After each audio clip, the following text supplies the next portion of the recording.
반갑습니다 형님들, 안녕하세요. 오늘도 제 수TV 생방송 와주셔서 감사드리고요. 생방송 보시는 형님들은 추천이나 즐겨찾기 좀 눌러주시면 감사할 것 같고, 이따 유튜브로 보시게 된 분들도 구독이나 좋아요 한 번씩 눌러주시면 감사하겠습니다. 자, 오늘 경기 일단 들어가기 앞서가지고 최근에 NBA가 작년 대비 부상자가 35%가 더 많습니다. 그래가지고 되게 부상자도 많고 경기가 뜻대로 흘러가지 않는 경우들이 너무 많아요. 그리고 오늘 경기가 또 이제 인시즌 토너먼트 아시죠? 작년에 했었던 건데 그런 것들이 치러지고 있어가지고 이 인시즌 토너먼트는 아마 5개 팀들끼리 한 조가 돼가지고 이렇게 조별리그를 치르는데, 이게 지금은 아직 초반 단계지만은 가면 갈수록 최대한 많은 점수를 뽑는 게 중요하거든요. 이게 만약에 예를 들어 승수가 동일하다 그러면은 상대 전적을 보고 그 다음에는 이제 좀 점수 이런 득실차 이런 것들도 보거든요. 그래갖고 이기고 있는 팀도 점수를 많이 뽑는 게 중요하고 이런 것들이 있어가지고 언더오버에 꽤나 영향을 미칠만 합니다. 그런 것들을 기억해 주시면 좋을 것 같고요. 제가 이제 어제도 말씀드린 게, 제가 그 NBA PPT 보는 법을 제작을 했다. 제 이제 그 유튜브 채널 메인 가면은 있는데, 제가 여러 가지 나름대로 준비를 해요. 분석을 할 때 뭐 그래프도 준비도 하고 여기는 표도 준비도 하고 이러는데, 이거를 이제 조금 더 여러분들이 보시면서 이해하는 법들, 그런 것들을 만든 영상이 있으니까 그것도 봐주시면 감사하겠습니다. 그래야지 여러분들이 좀 더 얻어가는 게 많을 것 같아가지고 그것도 한번 봐주시면 좋을 것 같고요. 오늘 경기 첫 경기 한번 얘기를 하면은, 결론만 말하면 저는 인디애나 대 마이애미 경기는 패스할 것 같아요. 보기가 어려워. 지금 인디애나가 아시다시피 작년이랑은 너무 다릅니다. 할리버튼이 사실 못하고 있기도 하고, 할리버튼에서 파생되는 여러가지 공격들, 이 친구가 외곽도 쏠 줄 알고 드라이브인 해가지고 마무리도 지을 줄 알고 패스도 너무나도 좋고 그런 선수인데, 할리버튼이 이제 등부상의 여파 때문인지 작년에 좀 후반기부터는 완전 좀 별로였었잖아요. 올 시즌에도 그냥 활약이 오락가락 많이 하고 있는데, 작년에 비해서는 이런 외곽 시도라든지 그런 것들도 되게 별로인 상황이다. 그래서 기본적으로 지금도 라인업상으로는 2번, 3번 자원이 모두 다 지금 빠져있는 상황이거든요. 원래 3번 자리에 니스미스라든지 2번 자리에 넴하드 이런 애들이 빠져가지고 셰퍼드랑 메서린이 대체를 하고 있는데, 저는 그냥 이런 거 하나 준비를 해봤어요. 지금 오늘 이 예상 라인업으로는 인디애나에서는 저는 이렇게 봅니다. 내일처럼 이렇게 할리버튼, 셰퍼드, 메서린, 시아캄, 터너 이렇게 라인업이 나올 때가 한 3번째 정도로 많이 뛰었다고 하니까 좀 뛴 셈이긴 한데, 보면은 뭐 그냥 넬레이팅 같은 게 큰 차이가 별로 없습니다. 적당히 점수 뽑아주고 실점도 꽤 많고 넬레이팅 그냥 플러스 5.9점 정도, 그냥 좀 평범한 수준이거든요. 그러니까 인디애나가 워낙에 지금 경기마다 격차가 너무 심해. 그래가지고 보기가 어려운데, 어쨌든 내일 나오는 라인업이 그렇게 나쁘지만은 않다. 제가 메서린 칭찬도 되게 많이 했었었죠. 요즘에 야투 같은 거 참 좋다고. 대신에 이제 뭐 직전 경기는 조금 못하기도 하고, 워낙에 이거는 터너 같은 애들도 야투 감각 같은 거 완전 막 날아갈 때도 있고 잘할 때도 있고 그런데, 인디애나는 조금 분위기를 많이 타는 팀에 속해요. 그리고 마이애미도 지금 버틀러가 없는데 요즘에 히로가 그냥 팀을 캐리하고 있긴 합니다. 지난번에 디트로이트전에서도 히로가 턴오버는 하나밖에 없었었고 40득점 경기를 펼쳤는데, 그 경기에 참 바보 같은 이런 마무리가 있었습니다. 그래갖고 팀적으로는 지금 마이애미가 썩 잘 풀리고 있진 않다 이런 상황인데, 따지고 보면 인디애나가 작년만큼 오바팀의 냄새도 안 나고 마이애미 작년 같은 언더팀의 냄새가 안 나요. 볼만한 건 그냥 인디애나가 득실상으로 홈에서는 플러스 4.3, 원정에서는 마이너스 6.7로 그냥 홈에서 조금 더 잘한다 이 정도만 보이는데, 이 경기는 저는 그냥 패스하는 게 답이라고 생각을 합니다. 무슨 결과가 나와도 이상하지가 않다. 원래 같으면은 이 정도면 그냥 오버가도 되겠다 이런 생각을 했었는데, 요즘에 인디애나 꼬라지라든지 얘네가 보면 뭐 샬럿 같은 애한테도 83득점에 그치기도 하고, 직전 경기 올랜도전도 100점도 못 냈었죠. 물론 뭐 상대가 빡센 수비팀인 것도 있지만은, 그에 반해서 마이애미 역시 요즘에 언더오버가 너무 오락가락해. 특히 수비가 최근에 5경기 동안 이렇게 좀 망가져 있다는 점들, 생각보다 3점은 잘 터진다. 마이애미는 주전 라인업보다 벤치에서 뭐 덩컨 로빈슨이나 뭐 하케스 주니어 이런 애들이 나올 때가 오히려 경기력이 좋은 경우가 있어요. 저는 이 경기는 그냥 패스 그렇게 가도록 하겠습니다. 올랜도 대 필라델피아 경기도 있는데, 이거는 어려운 게 뭐냐, 올랜도가 참 신기한 게 얘네들이 사실 지금 라인업상으로 벤케로도 없고 웬델 카터 주니어도 없고 이래가지고 라인업이 많이 부실하긴 하잖아요. 근데 이상하게 또 홈발이 참 끝내줍니다. 여기 밑에 적은 것처럼 작년부터 해가지고 플레이오프 포함 홈에서는 13연승 중이고 올 시즌도 홈에서는 5승 0패예요.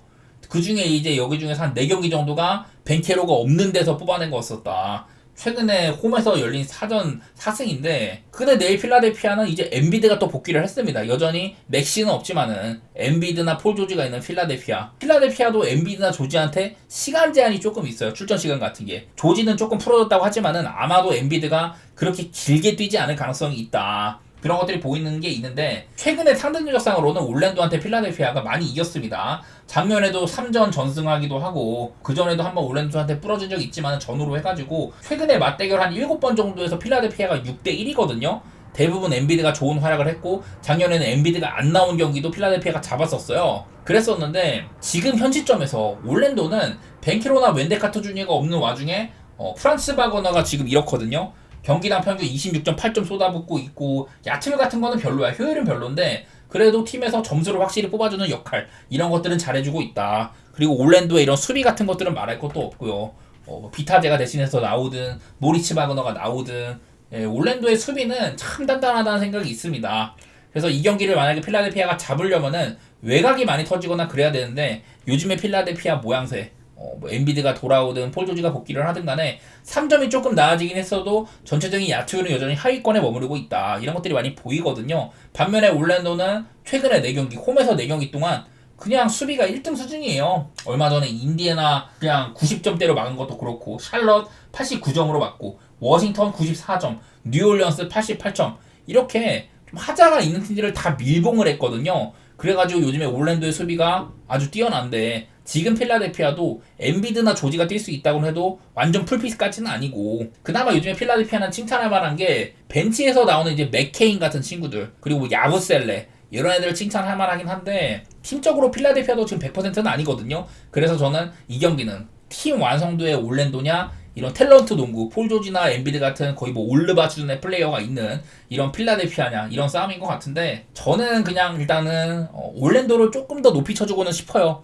올랜도가 물론 이제 여태까지 상대한 팀들이 하자가 있었다고 합니다만은 인디애나 정도의 팀을 90점으로 묶고 승리를 한 거라든지 그 정도면 필라델피아도 고전할 만하다고 생각은 되긴 되거든요. 아직까지 엔비드가 100%가 아닌 게 제일 눈에 들어오는 것 같고 올랜도 사이드에다가 그리고 언더 아무래도 올랜도의 색깔을 좀 짙게 이렇게 좀 평가해 보도록 하겠습니다. 다음 경기 토론토 대 디트로이트 경기도 있는데 자 지금 토론토도 보시다시피 결장이 엄청 많죠. 스카티 반즈, 브루스 브라운, 올리니, 퀴클리, 월터 이렇게 결장한다고 하는데 요즘에 토론토가 원래 반즈가 결장한 이후로 엄청 뛰는 농구를 많이 했다고 했었잖아요. 그래서 오바팀의 색깔이 짙었었는데 토론토 최근에 4경기 동안 99.5점에 그치고 있습니다. 야투율도 굉장히 별로고 그냥 자랑할 게 별로 없어. 그 대신에 뭐 수비 같은 경우는 3점슛 수비를 조금 잘 막아지고 그전보다는 수비가 좋게 찍힌다 이런 것들이 있는데 요즘에 토론토는 이 RJ 바렛한테 역할을 좀 다르게 부여를 했습니다.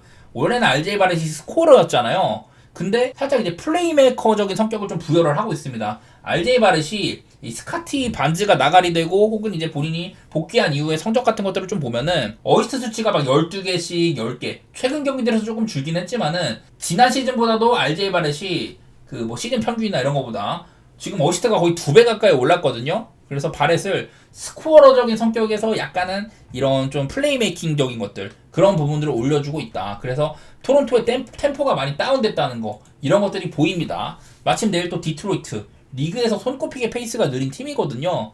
야투 시도도 적게 하고 뭐 그런 팀인데 일단 디트로이트도 지금 라인업상으로 제이든 아이비가 또 퀘셔너블이라는 점 그리고 뭐 3번 자리에 이제 팀 하더웨이 주니어나 폰테키오 이런 외곽슛을 쏠 수 있는 자원들이 전부 다 풀로 못 나올 가능성이 높아요. 이러다 보니까 디트로이트는 내일도 라인업 변수가 꽤나 있다. 둘 다 따지고 보면은 결장이 꽤 많은 셈인데 기본적으로 이런 경기는 좀 템포가 느리다는 점을 생각을 해가지고 저는 언더 게임을 생각은 합니다. 근데 또 직전 경기 디트로이트가 마이애미 같이 똑같이 느린 팀이랑 거의 뭐 240점 가까운 경기를 하다 보니까 좀 어렵기는 한데 그래도 저는 언더 같은 것들 보도록 하고요. 토론토가 사실은 RJ 바렛한테 이렇게 플레이메이커를 맡긴다고 해가지고 경기 내용이 좋았냐 그건 아니에요. 토론토 최근에 10경기 동안 1승 9패 달리고 있고 올 시즌 2승 10패인데 디트로이트는 시즌 5승 8패죠.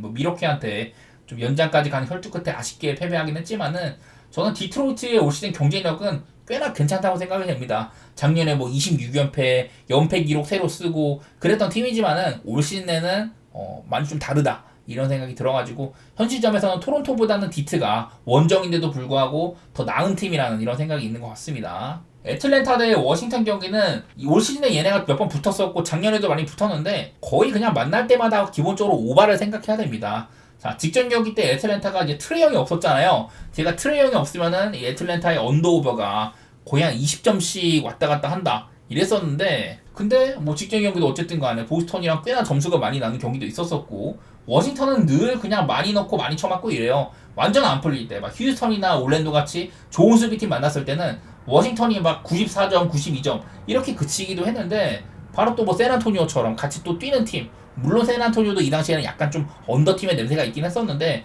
어쨌든 같이 뛰면은 워싱턴은 그런 경기는 좋아한다, 그런 팀이거든요. 직전 경기도 워싱턴이 그날 이제 뭐 웬베냐마가 50점 넘게 해가지고 완전 스포트라이트를 받았었는데, 그에 가려진 게 또 조던풀의 42점. 조던풀도 커리어 하이 게임을 했어요. 올 시즌에 확실히 좋은 모습을 보여주는 조던풀이다. 여전히 뭐 쿠즈마 같은 애들은 마이너스고 이러긴 한데, 그래도 반대면에서는 뭐 캐링턴이나 쿨리발리 이런 애들은 긍정적으로 보입니다. 워싱턴도 올 시즌에는 사실 탱킹을 하는 게 맞는데, 앞으로 뭐 아주 가능성이 없냐, 그건 아니기도 하고, 점수 뽑는 것도 꽤나 뭐 아주 나쁘진 않습니다. 근데 어디까지나 이거는 저는 뭐 다이슨 다니엘스의 활약, 직전 경기 애틀랜타가 보스턴을 잡았을 때 가장 많은 득점을 해주기도 하고, 올 시즌 제가 뭐 스틸이나 디플렉션 이런 수비 수치에서 다이슨 다니엘스의 스탯이 매우 좋다. 보스턴전에서도 얘가 스틸을 6개를 했거든요. 그런 것들도 그렇고, 보스턴을 잡았던 원동력 중에 하나가 또 많은 오펜시브 리바운드, 그날 20개를 잡아냈었는데, 이런 애틀랜타의 허슬이 참 눈에 들어와요. 그런 면에서 워싱턴이 지금 리그에서도 좀 리바운드 사수 같은 부분들이 약하기도 하고,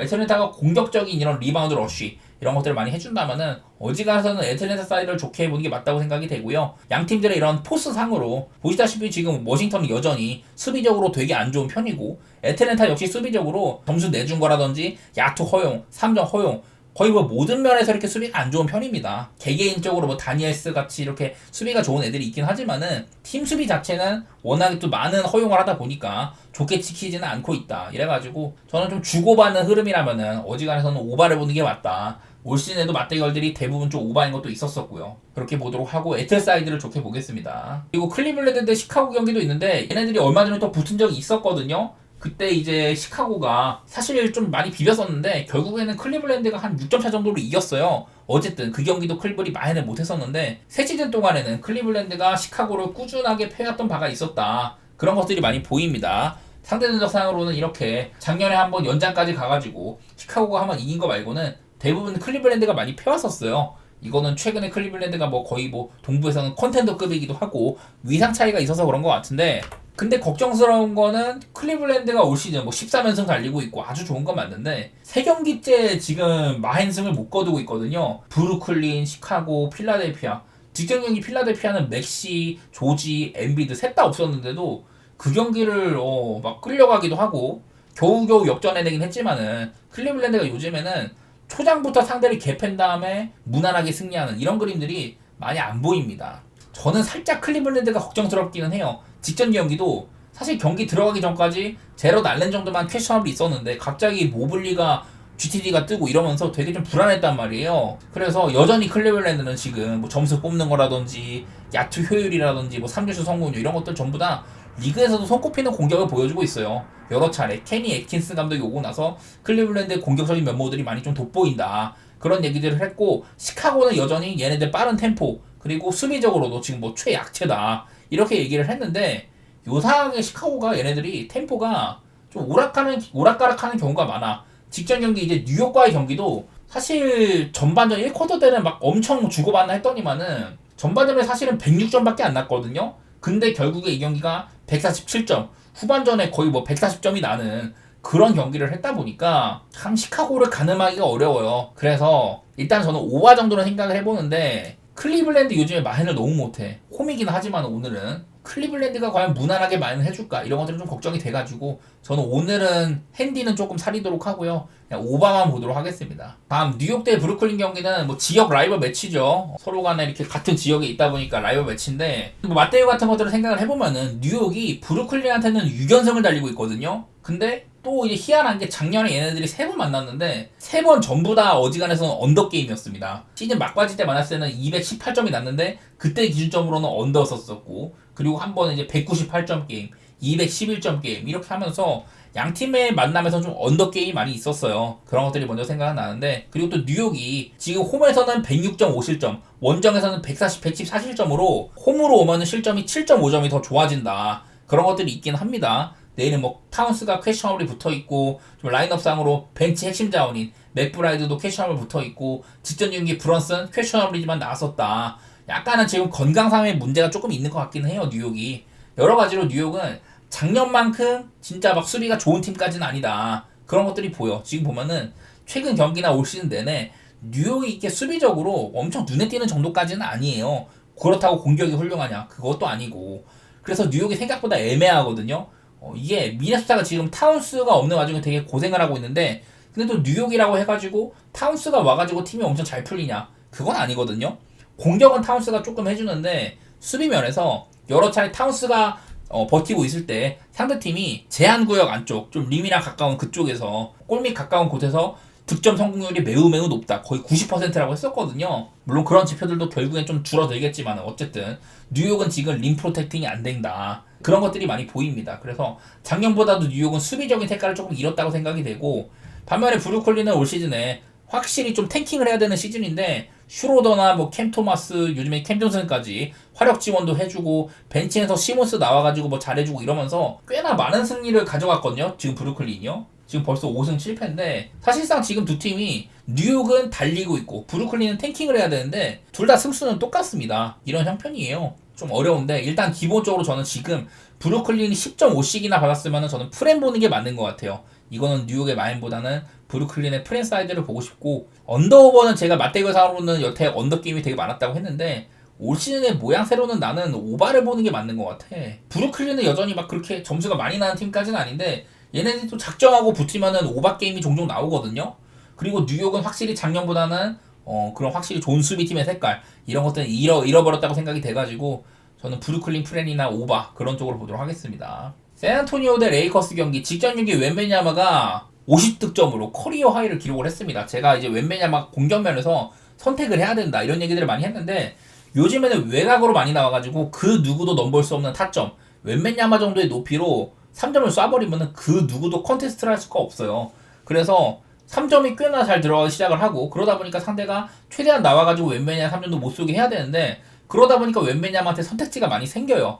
얘는 뭐 기본적으로 드리블도 좋고 그 체격치고는 좀 기동력도 어느 정도 있는 편이기도 하고 수비는 그냥 말할 것도 없고 이런 친구라 가지고 직전 경기 워싱턴 상대로 이 웬베냐마가 진짜 많은 것들을 보여줬었잖아요. 최근에 그리고 단순히 직전 웬베냐마의 그 워싱턴전뿐만 아니라 최근에 활약이 너무 좋거든요. 공격면에서. 그래서 요즘 샌안토니오에서는 좀 득점 면에서도 웬베냐마 힘을 내주고 있다. 그 밖에 요즘에 스테판 캐스 같은 애들 허슬이라든지 경기 이해도도 좋은 편이고 벤치에서 바세 같은 애들 힘 더해주고 있고 이러면서 샌안토니오가 꽤나 신바람 농구를 하고 있기는 해요. 근데 이제 레이커스 정도의 좀 어려운 상대를 만난다. 레이커스도 지금 캠 레디시를 원래 이제 벤치였다가 2번 자리에 주전으로 올리고 디안젤로 러셀을 벤치로 보내면서 경기력이 꽤 좋아졌거든요. 3연승을 달리고 있기도 하고 점수는 그전보다 조금 안 나. 레디시가 비교적 뒤로보다는 수비적인 역할을 해준다. 체격도 그렇고 좀 그런 것들이 있는데 어쨌든 최근에 분위기 자체는 둘 다 괜찮다고 생각이 됩니다. 제가 직전 경기 이제 앤서니 데이비스가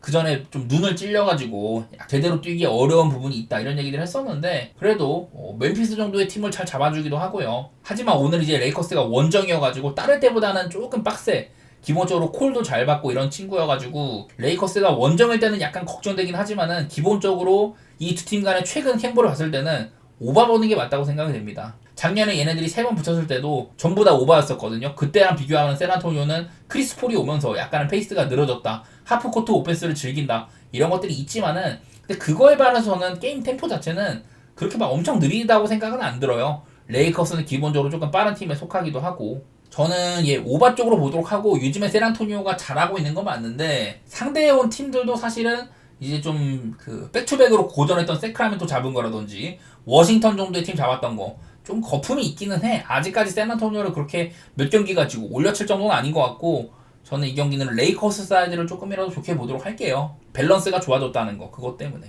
뉴올리언스 대 덴버 경기는요 이거는 다른 거보다 당연히 지금 뉴올리언스는 팀적으로 개판이죠. 워낙에 결장자가 너무 많고 뭐 잉그램이나 뭐 트머삼이 돌아와줘가지고 그나마 득점을 더해주긴 하지만은 이게 크게 아직까지는 트머삼이 막 만개하고 있지는 못해. 트모사는 본인의 실력을 이제 보여줄 수 있는 그런 와중에 있는 것 같은데 피지컬적으로도 100%도 아닌 것 같고 팀적인 이런 스페이싱이 잘 안 되기 때문에 그런 점이 좀 아쉽습니다. 어쨌든 뉴올리언스는 지금 라인업 자체가 너무나도 형편없다. 결장자 애들로 베스트 꾸리는 게 더 셀 거예요. 지금 뉴올리언스는. 지금 덴버의 문제는 내일 요키치가 개인 사정이 있어요. 지금 아내가 출산할 수가 있다고 해가지고 내일 경기 요키치가 빠질 수도 있습니다. 이런 미국 프로스포츠에서 뭐 자식이 출산된다 그러면은 어지간하면 빼주거든요. 당연히 이제 출산의 광경을 목격을 해야 되니까 그런 것들 때문에 어지간하면 빼주는데 내일 이 경기는 무조건 덴버의 요키치 출전 유무를 따져야 됩니다. 그런 경기인데요. 아무래도 이런 것 때문에 그래요. 작년도 그랬었고, 자, 요키치가 올 시즌에 당연히 출전한 경기가 많았었고, 요키치가 있을 때랑 없을 때 격차를 따지면은 말이 안 돼. 35점 차이 납니다. 요키치가 있을 때가 플러스 11, 없을 때 마이너스 25, 23.53. 요키치가 그야말로 절대적이에요. 특히 덴버의 오펜스에 있어서는. 이 정도의 친구인지라 내일 이제 덴버는 요키치가 있냐 없냐를 많이 따져야 되겠다. 제가 이거 말고도 작년 것도 가지고 왔는데 지금 여기 리스트에 있는 게 뭐냐면은 작년에 요키치가 빠졌을 때 클리퍼스전에서 이때 덴버가 오히려 승리를 했는데 제가 아직도 기억나는 건 이때 레지 잭슨이 엄청난 활약을 했습니다. 제 기억으로는 이때 요키치 말고도 뭐 마포주가 빠졌었나? 하여튼 되게 많이 빠졌었어요 덴버가. 근데도 그날 레지 잭슨이 C캐리를 해가지고 클리퍼스를 이겼었다. 그런 경기였었고 나머지는 오클라한테 패배를 한다든지 그리고 이제 포틀랜드 같이 좀 핫바리 팀한테 좀 적은 점차로 승리를 한다든지 이랬었거든요. 그래가지고 내일은 지금 뉴올리언스도 되게 누더기이긴 하지만은 요키치의 출전 유무가 매우 중요하다. 아직은 잘 모르겠어요. 내일 조금 더 살펴봐야 될 것 같고 근데 어지간하면 나는 이 경기는 안 가는 게 맞다고 생각이 돼. 이 경기가 10시 경기여가지고 제가 아침에 이거를 봐드려도 요키치의 출전 유무가 그 새벽에 나오지 않는 이상은 좀 못 봐드릴 가능성이 높거든요. 물론 지금 뭐 배당상으로는 여러 가지로 덴버가 맛있어 보이긴 하지만은 어지간하면 안 가는 게 맞는 것 같습니다. 물론 지표상으로는 지금 덴버 최근에 아주 좋아졌죠. 요즘에 슬슬 이제 머레이도 정신 차리고 마포주도 서지고 이러면서 덴버의 공격 지표가 지금 매우 좋아요. 뉴올리언스는 지금 현재 결장이 너무 많아가지고 최근에 6경기 동안 뭐 자이언도 왔다 갔다 하고 이건 딱 결장이 엄청 많았는데 그냥 득점도 꼴찌, 수비적으로도 꼴찌 뭐 이러고 있어요. 그래서 어지간해서는 저는 요키치가 없어도 작년의 덴버를 생각하면은 비빌만은 하다 이런 생각이긴 한데 근데 요키치라는 이런 거대한 그림자 때문에 어지간해서 이 경기는 안 가는 게 맞다 그렇게 생각이 됩니다. 너무 요키치의 이 출전 변수가 너무 커 보입니다. 이거는요. 휴스턴 대 클리퍼스 경기가 또 있거든요. 그때도 아마 휴스턴이 홈이었었는데 바로 하루 건너 리매치를 하는 셈이에요. 그래서 당연히 이 경기는 직전 경기를 좀 체크해볼 필요가 있겠다. 그런 경기인데 직전 경기 때는 111대 103으로 휴스턴이 홈에서 또 승리를 했습니다. 이 경기는 뭐 꾸준하게 일정 수준의 점차가 있던 경기였었는데 자 이날 한번 검토를 해보면은 저는 늘 휴스턴의 지금 가장 큰 장점은 이 오펜시브 리바운드라고 했잖아요. 이날도 18개나 잡아내면서 상대팀보다 더 많은 공격 횟수를 가져간다. 그리고 강력한 수비로 상대팀의 공격을 무마하고 본인들의 뭐 야투율이 훌륭하진 않지만은 그거를 오펜시브 리바운드나 이런 것들로 때운다. 이런 얘기를 많이 했는데 이날도 많은 오펜시브 리바운드로 97번의 공격을 했습니다. 보시다시피 휴스턴이 이런 야투율이 좋은 건 아니었어요. 3점은 그나마 다른 날보다 잘 들어갔는데 야투율은 별로였었고 97번이나 공격을 했다. 근데 상대인 클리퍼스는 어땠냐? 얘네들도 많이 하기는 했어. 비교적 이제 좀 스틸이라든지 그런 것들로 조금 더 이런 모멘텀을 가지고 왔는데 이날도 오히려 휴스턴보다 클리퍼스가 야투율이 더 안 좋았었습니다. 보시다시피 뭐 하든이라든지 노먼 파일도 그랬었고 벤치에서 뭐 코피 같은 애들도 되게 야투율 별로고 이래가지고 클리퍼스 팀의 팀 야투율이 40%가 안 됐었거든요. 이런 것들이 좀 발목을 잡았었는데 근데 요즘에 휴스턴은 여기 이제 벤치에서 나오는 아멘 탐슨이라든지 타리 이슨 이런 친구들이 벤치에서 격차를 확실하게 벌려줍니다. 요즘에는 사실 이 휴스턴이요 제일런 그린도 조금 별로고 프레드 밴블릿도 약간은 부상을 달고 있어가지고 활약이 좋지 못합니다. 그렇다고 센군도 컨트롤 타워 같은 모습들이 아주 훌륭하게 나타나진 않아요. 그래서 휴스턴의 오펜스가 지금 썩 좋은 상태는 아니라는 건데 확실히 이렇게 벤치에서 에너자이저가 될 수 있는 이날도 아멘 탐슨이 오펜을 6개나 잡아주고 막 이랬었거든. 저는 이런 엑스팩터적인 영향 때문에 지금 현 시점에서는 클리퍼스보다 휴스턴을 좋은 팀이라고 생각을 한다. 물론 이런 경기를 클리퍼스가 막 오펜 많이 내주고 이러면서도 스틸 같은 거 많이 해주고 운동 능력, 수비력으로 비볐던 거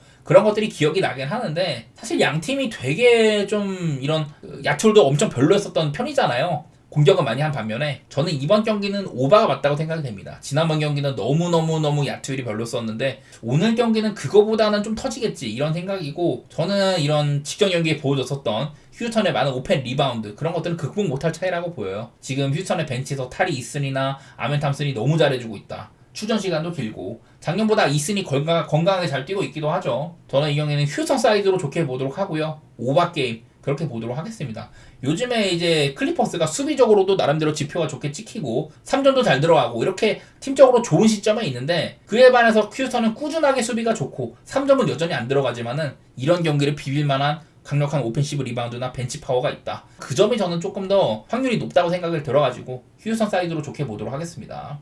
그리고 다음 경기 오클 대 피닉스 경기가 있는데, 사실 이 경기는 별로 할 말이 없어요. 지금 피닉스는 듀란트가 빠져있고 오클라호마는 홈그랜이 없어. 그리고 홈그랜뿐만 아니라 제일린 윌리엄스라든지 하텐슈타인 이런 센터 자원들이 다 빠져있잖아요. 그래서 오클라호마가 지금 빅맨을 제대로 쓸 수가 없는데, 그나마 이제 뭐 켈리치 윌리엄스나 우스만 쟁 이런 애들이 그나마 빅맨 역할을 해주지만은 오클라호마는 대부분 스몰 라인업을 많이 돌린다고 생각하시면 돼요. 지금 약간 카루소가 없어가지고 전방의 수비력이 조금 아쉬운 점 그런 게 있지만은, 그런 부분들을 여기 있는 뭐 아이지아 조라든지 케이슨 월러스 이런 애들이 잘 더해주고 있거든요. 원래 오클라호마 옛날에도 있었던 애들.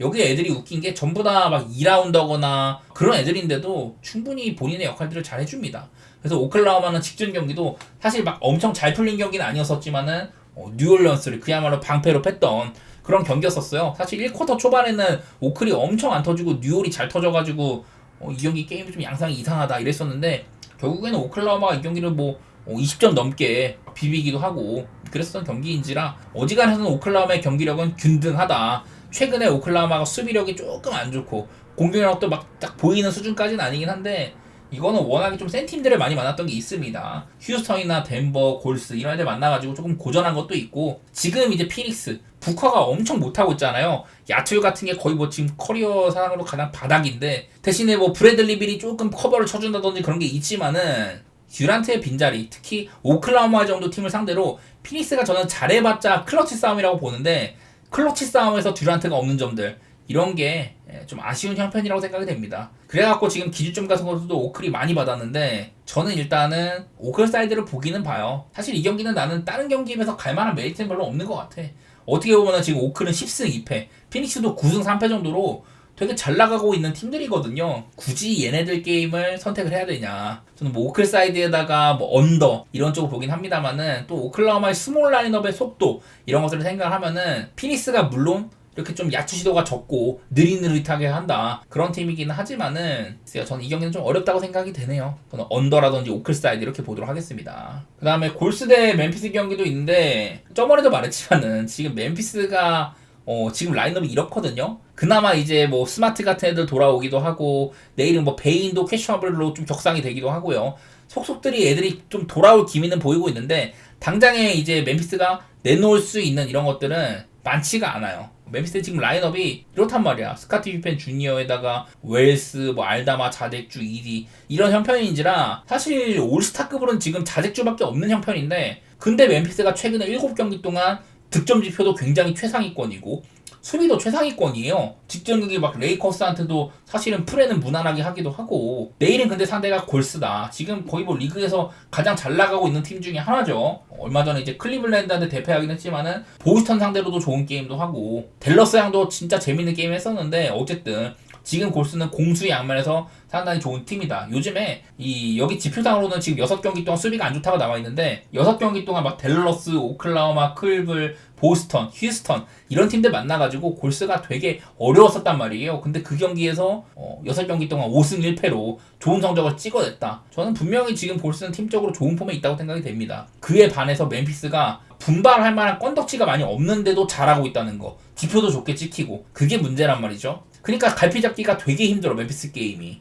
특히 7.5 정도의 기준점이면은 무슨 일이 일어날지는 모르겠는데, 저는 일단은 오바 쪽으로 생각 좀 해보겠습니다. 사실 멤피스가 여기 기록상으로 7경기 동안 되게 좋다고 나오는데요. 기록상으로 이제 뭐 미러키라든지, 미러키 요즘 상태가 좀 안 좋죠. 그리고 이제 막 맥시밖에 없었던 필라델피아, 브루클린, 레이커스, 워싱턴, 포틀랜드, 또 레이커스 이렇게 만나가지고 멤피스가 조금 더 골든스테이트보다는 상대했던 팀들의 난이도가 쉬웠다 그런 생각은 있어요. 그래서 아무래도 전력은 골스가 앞서 보이는데 7.5 정도의 핸디를 만족하기는 조금 빡세 보이기는 해. 뭐 할 수 있다는 마인드이긴 한데 저는 이 경기는 승패보다는 그냥 오바 정도만 생각해 보도록 할게요. 둘 다 아무래도 템포 자체는 좀 빠른 팀으로 생각이 돼가지고.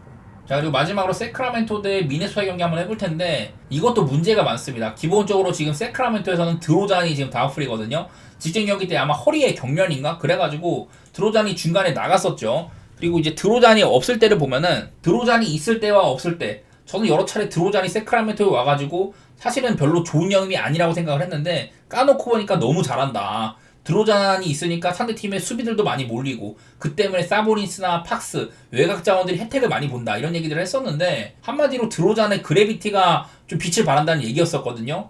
그래가지고 그런지는 몰라도 근데 뭐 드로잔이 있을 때랑 없을 때랑 큰 차이는 없는데 이 득점 생산력 차이가 너무 납니다. 언더오버 차이가. 드로잔이 코트 위에 있으면은 거의 뭐 한 236점 가량 이렇게 나거든요. 근데 드로잔이 코트 위에 없으니까 한 208점 정도 격차가 어마어마합니다. 거의 20점 차 넘게 언더오버가 오락가락 하거든요. 아무래도 이거는 세크라멘토에서 드로잔이 보통 출전 시간도 엄청 길어. 경기당 40분 넘게 뛰는 경우도 많고 그래가지고 보통 드로잔이 이렇게 나오는 거는 주전들이랑 함께한 빈도가 많고 드로잔이 쉴 때는 보통 이제 벤치 타임일 때가 많거든요. 그런 것들도 물론 맹점이 있긴 하겠지만 어쨌든 간에 세크라멘토는 드로잔이 빠지면은 아무래도 이런 그래비티적인 측면에서 다른 나라보다 팍스나 사보니스 이런 애들이 고전을 할 것 같다. 그런 생각이 들긴 듭니다. 요즘에 뭐 드로잔이 국밥 같은 그런 득점원이기 때문에 약간 그런 점에서 세크라멘토가 내일 어려울 거라고 보이는데 내일 상대하는 미네소타는 지금 사실 결장은 별로 없는데요. 팀적으로 폼이 너무 안 좋아요 지금. 그나마 내일은 콜리가 복귀해가지고 뛸 수 있을 것 같긴 하다 이런 게 있는데 일단 콜리도 지금 많이 부진해. 그리고 사실 이제 공격에서 고베어를 살려주는 게 콜리였었거든요. 빅맨 활용을 매우 잘하고 고베어가 픽 써주면 그걸 타가지고 본인이 마무리를 한다든지 고베어를 활용한다든지 그런 것들 궁합이 제일 잘 맞은 게 콜리랑 고베어예요. 둘 다 유타에서 많이 뛰었다 보니까 그랬는데 콜리가 요즘에 좀 몸도 아프고 컨디션이 별로니까 고베어까지 죽었어 공격에서는. 그러다 보니까 미네소타의 공격이 단조로워지기도 하고 앤트맨이 직전 경기 때 아마 3점을 9개 중에 빵개 넣었었거든요. 그런 부분들도 앤트맨이 터지지 않으면 미네소타는 힘들다. 이런 것들도 여전해 보이고 랜들도 시즌 초반에는 괜찮아 싶었는데 요즘에는 영향력이 별로 없습니다. 그리고 이제 벤치에서 뭐 디빈첸조라든지 NAW 나즈리드 수비적인 칭찬을 많이 했는데 요즘에 디빈첸조가 공격을 해서 보탬이 안 되고 있어요. 그래서 그런지는 몰라도 최근에 미네소타가 포틀랜드한테 2연패를 한다든지 마이애미한테도 지고 이러면서 득점 생산성이 되게 별로거든요. 이런지라 이거는 양팀 다 하자가 많은 와중에 그나마 세크라멘토가 드로잔이 없다고 해도 프레임 받았으면은 요즘 상태의 미네소타한테는 갈만하다고 생각은 됩니다. 그리고 일단은 언더 아까 봤다시피 세크에서 드로잔이 빠지면은 기본적으로 점수는 꽤나 다운그레이드가 될 거다 그렇게 보고 있기도 하고요. 요즘에 미네소타의 컨디션이 너무 안 좋아가지고 그것도 또한 언더 쪽으로 생각해 보도록 하겠습니다.